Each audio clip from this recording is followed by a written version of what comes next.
Hello, my name is Hal DeSaussure. I'm on City Council. I'm an at-large member of City Council. Last week I was here with Bill Woolbridge and Laura Jones, and we were giving a little bit of talk about our reflection on our times as council. And we were both stepping down, so we had some stuff to talk about over the years that we've been on council.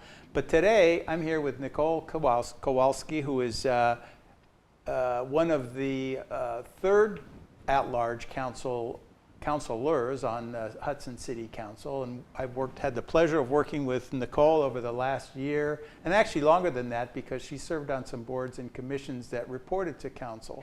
And I thought, as a part of the discussion on the Hudson Council at large, it was important to have her voice and to have her reflections on her time as on City Council. So. First off, Nicole, I know you're on City Council. I've had the pleasure of working with you. I know you've been out because it's campaign season, but if you could give a little bit of background on yourself, who you are, what you've done, and your connections to the city. Yeah, thanks, Hal. So prior to being on council, as you know, I was on the Environmental Awareness Committee, and I was appointed to the EAC in 2018.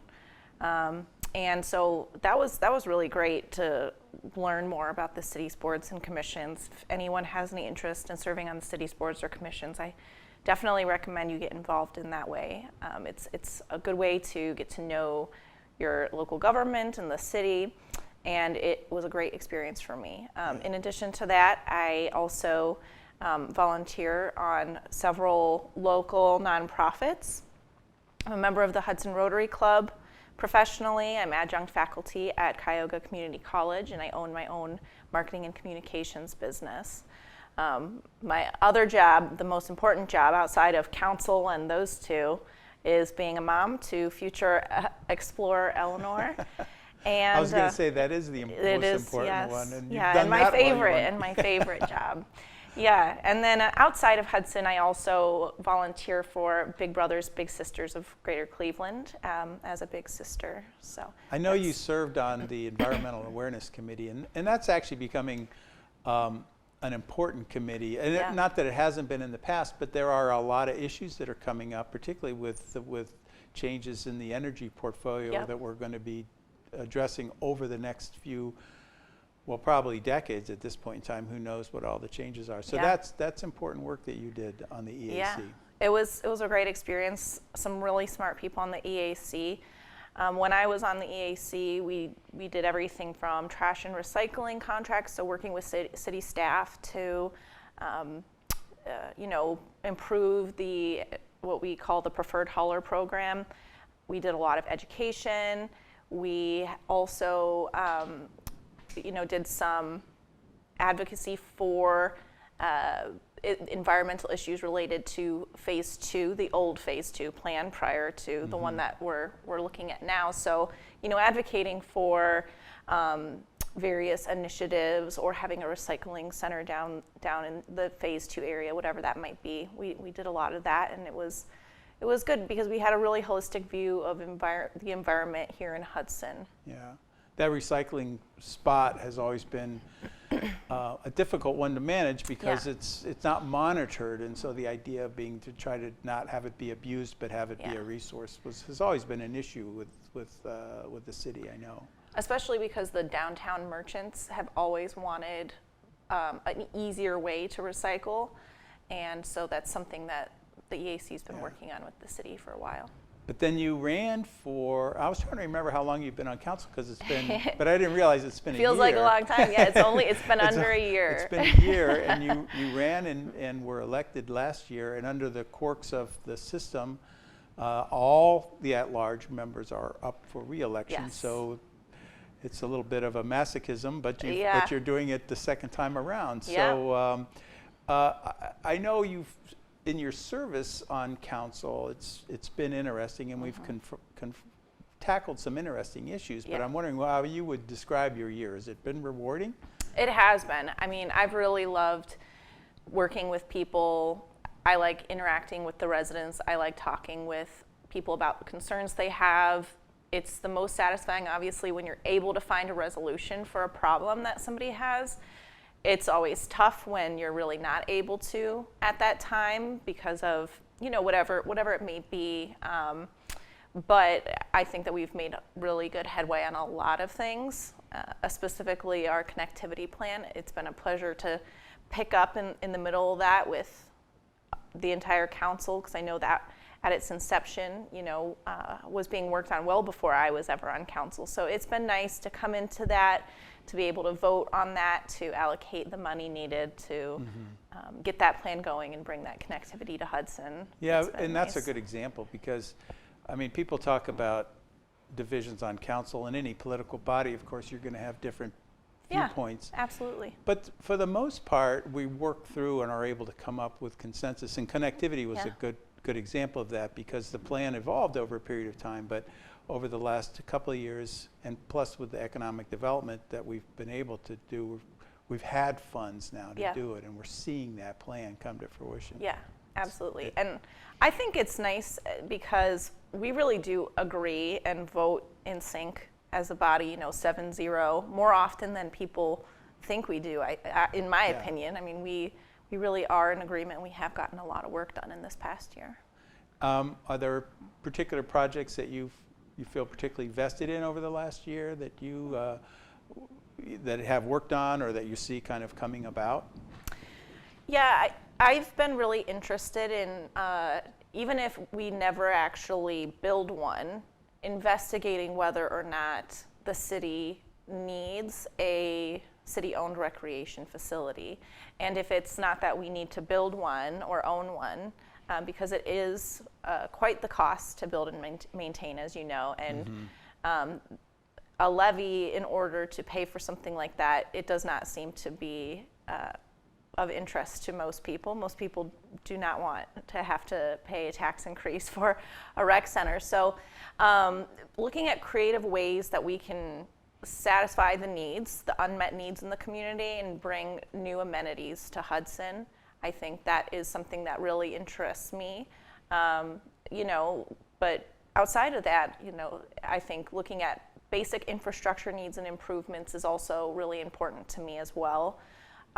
A complaint that I hear so frequently is traffic. So I'm really excited for the implementation of the smart signal technology that we have coming up, because I think that that's going to improve the quality of life of so many people, especially in our main corridors where traffic tends to be bad during rush hour or after school.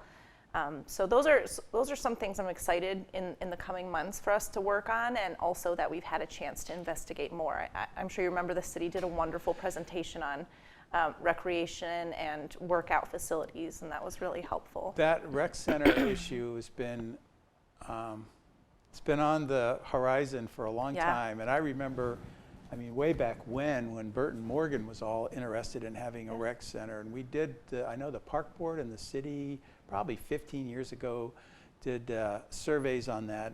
And whenever you survey the community, it's just it sounds good, a rec center, but then when you start putting dollars to it and where is it going to go and how is it going to be managed, and what is the ongoing cost for that, it becomes more of a difficult issue and even more complicated because our HCER is actually administered through the schools, so we've had a kind of have a weird relationship and a weird growth of the HCER concept. So it really requires kind of a new thinking or rethinking of the way we do the whole thing. Yeah. So like you said, our Parks and Recreation is separate, which is not the norm in most cities, if you're familiar even with the show, Parks and Recreation. So, it's a very important show. Yeah. But what I hear a lot about that is there's two groups of people who have unmet needs in Hudson, and that is senior citizens. They want a place to gather, they want a space for their own. And then also families with young children who are not able to belong to a country club and don't have a neighborhood pool, want a local swim facility. And so those seem to be two of the big unmet needs I hear. I hear other ones as well, like indoor tennis or indoor basketball, but specifically those are the two big unmet needs in Hudson regarding parks and recreation. Certainly meeting space is one that we're trying to handle with the new city hall. Yep. And it opened at a time when we had to shut everything down because of COVID, so it was kind of a bizarre start or of getting the public aware of that. But it is a great facility, and we've had some really good public interaction. But there are rooms there available for community groups to reserve and to use, and it's really a phenomenal center. I was wondering, I know that you have been out on the campaign because you're in the midst of one, because you've got an election coming up in November. And it's an interesting election because there's 3 at-large seats, but I can't remember the number of people. It might be 6 to 8 people who are running. 8 people are running, yeah. So you're obviously out and about more than you would otherwise be perhaps in the community. Yep. Is there any kind of theme or anything that you're hearing or feedback from the community as you campaign? What's on people's minds, the kinds of things they'd like to see coming down through council in the future? Definitely. I think the most common theme that I've been hearing is empty nester housing. That I seriously hear so frequently. If I had a penny for every time I heard that, man. But the empty nester housing is a big one that people really have been requesting. And since we've been talking more about this phase 2 proposed plan that Fairmount has put forward, a lot of people have been very excited at this idea of smaller housing in the downtown area. And not just even in the downtown area, people would like more empty nester housing all throughout Hudson. So that's a big one I hear. Other than that, the feedback I'm getting on the campaign has really varied. It depends on what door you knock and what person you talk to. I had a really great conversation with somebody whose biggest concern was recycling. I had a different conversation with somebody else whose concern was us being more ADA compliant or friendly, rather, in our parks to persons with disabilities. Looking at maybe increasing the amount of playground equipment that children with a disability could use. Another house that I knocked on, they talked to me about the civility issue that they feel is permeating all levels of government, but especially city council. I mean, it's really run the gamut from everything, and it's outside true of on civility. It's kind of interesting because you always think about it up in the federal level, but it has sort of filtered down in a way, and you see it play out even at the local level. And it's one of those things where we're trying to rise above that, I guess. And the fact of the matter is, and my view on this has always been, everybody is loves Hudson, loves living here, wants the best for it, and we don't need to criticize others people's motives because they may disagree. But it's been an interesting, the civility thing has been an interesting one for sure, and recently, as you know. Because you can offer a great historic perspective of council. Do you think that it was always this much of an issue, or has it increased? Oh, it's definitely increased. I mean, just generally, I think one of the things that's made Hudson unique is that we have been nonpartisan in our by charter. We don't have primaries. We are very disconnected from party politics. And it's funny because as I go around town, people don't even know what my political stamp is. Yeah, you probably get asked it all the time. And I get asked it all the time. I view that as an achievement because I've able to kind of approach things, and people aren't sure what my political affiliation is. But I don't think that's the case going forward anymore. There seems to be a lot more intrusion. I mean, there is a Victory Center downtown with all the signs, and in the past we never had that. Yeah.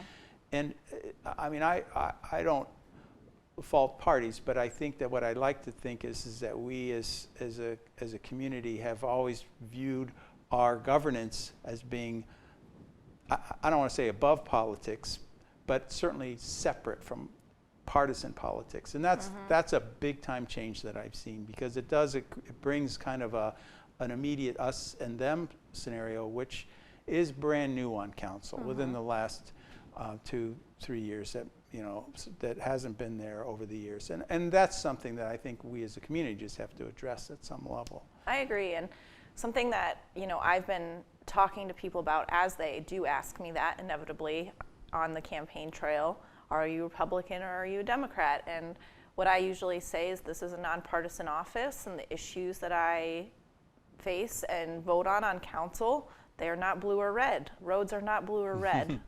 So to me, it's a non-issue. I can acknowledge that we all have our beliefs outside of council, and that's okay, but I don't think that needs to get in the way of the decisions we make. So to me, at the end of the day, it's the phone calls that you get, and you talked about the phone calls you got on empty nester, and the calls I get most, or the emails I get most, have historically been roads or housing.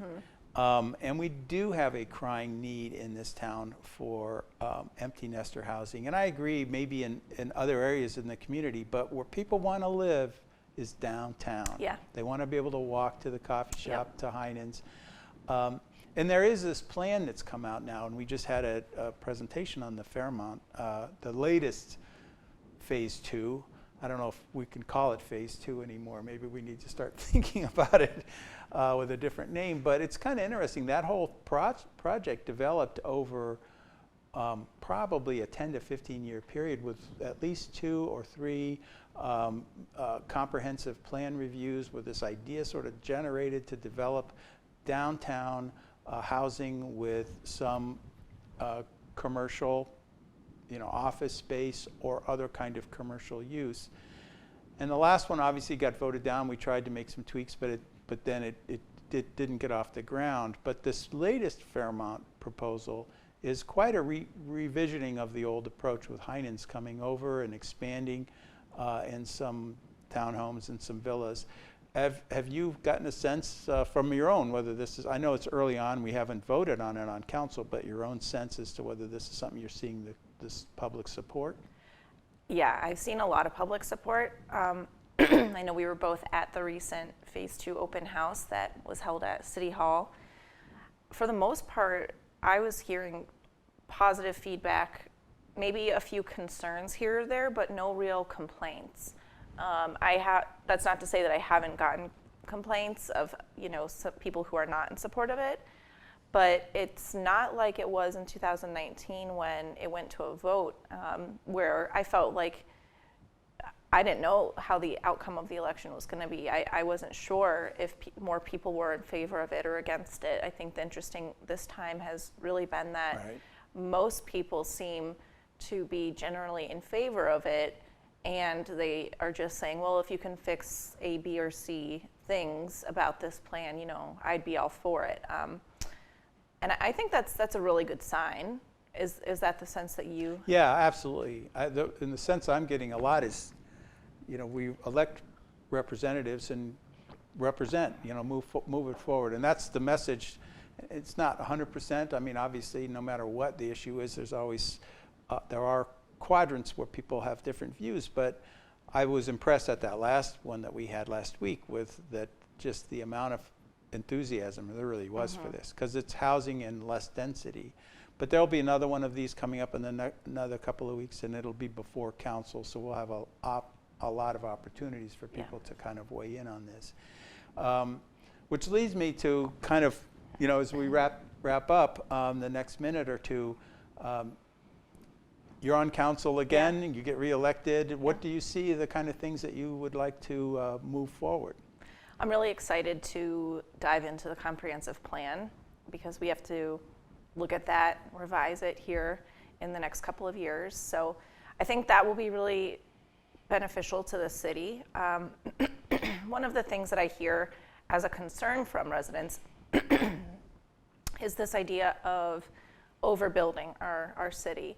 So treading that fine line of smart development, but keeping the integrity and the charm of the town we love. So I think the comprehensive plan will be a really beneficial process for us to go through, and I'm excited to be part of that process.